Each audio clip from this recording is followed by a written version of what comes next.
Le journal de la foire aujourd'hui nous amène chez Caroline, mais on ne parlera pas des sculptures, on parlera des peintures.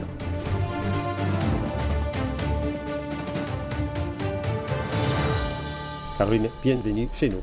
Merci Alors, beaucoup. maintenant que tu as eu ces prix, que tu as vécu d'autres moments, d'autres émotions, comment tu te sens?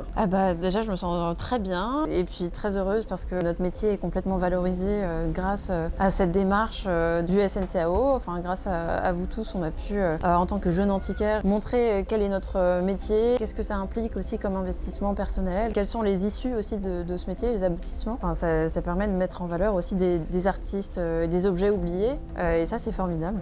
Et en tant qu'antiquaire, historienne de l'art, tu as remarqué une évolution dans ta démarche? Complètement, il y a une évolution aussi au niveau du goût, de la recherche de la qualité entre guillemets de l'œuvre et vraiment rester sur toujours ce fil conducteur qui est le symbolisme. Toi, tu as toujours eu cette passion de chercher les méconnus. Oui.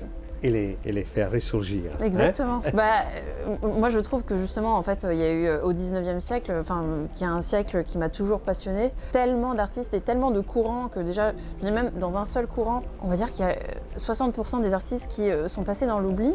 Ce que je trouve très triste parce qu'au final, ils étaient tous, pour la plupart, extrêmement doués. Et donc, leur redonner des laines de noblesse, c'est comme un galeriste d'art contemporain aujourd'hui. Moi, je le fais avec des artistes qui sont décédés, malheureusement. Mais c'est comme une passation, en fait.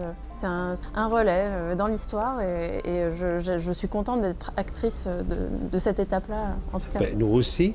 Et est-ce que sur ta petite galerie ici à la Foire des Châteaux, tu peux nous faire découvrir un artiste? Oui, j'ai beaucoup d'artistes que j'adore. J'en ai un notamment, Henri Privalivemont, qui est un artiste belge qui était un grand affichiste, que je connais depuis un moment, mais que j'ai encore plus découvert quand j'ai fait un voyage en Belgique dernièrement. Je suis allée dans son musée, il y a eu une exposition monographique qui était exceptionnelle. Voilà, en fait, on se forme aussi sur place en voyant les œuvres, au musée évidemment. Et puis il y a d'autres artistes, une école française de la fin du 19e siècle qui représente une Ophélie de Shakespeare, le fameux épisode littéraire. Et là c'est l'étape postérieure, donc on est plus vraiment vers 1900.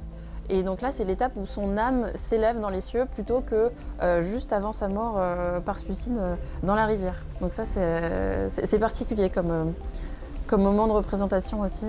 Et puis une école anglaise aussi de 1830.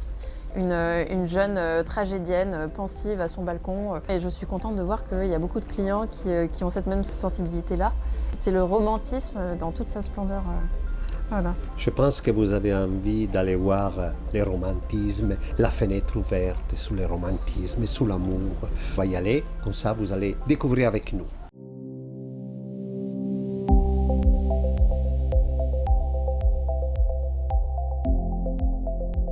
Elle est où, Ophélie? Je la vois pas. Ophélie, elle est au fond. Ce que je trouve assez poignant dans cette image, c'est ce visage qui à la fois est très doux et en même temps les joues sont encore roses de vie et ses yeux sont vitreux.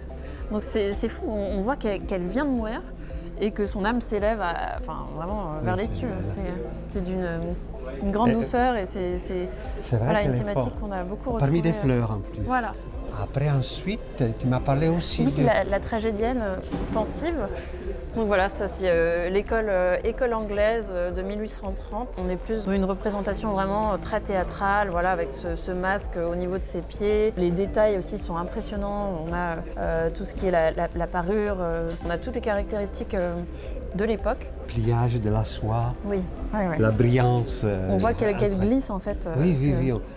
La composition avec cette grande tenture sur la partie droite supérieure, la lune en fond avec justement ce point de fuite qu'on repère à peine et qui est cet horizon en pleine nuit. Et c'est toutes les caractéristiques du mouvement romantique.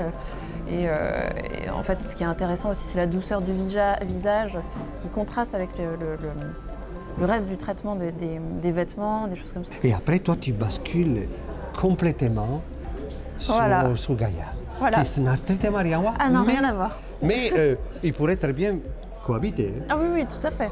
D'ailleurs, ils Tout à cohabitent. fait. Oui. C'est ce que j'ai voulu.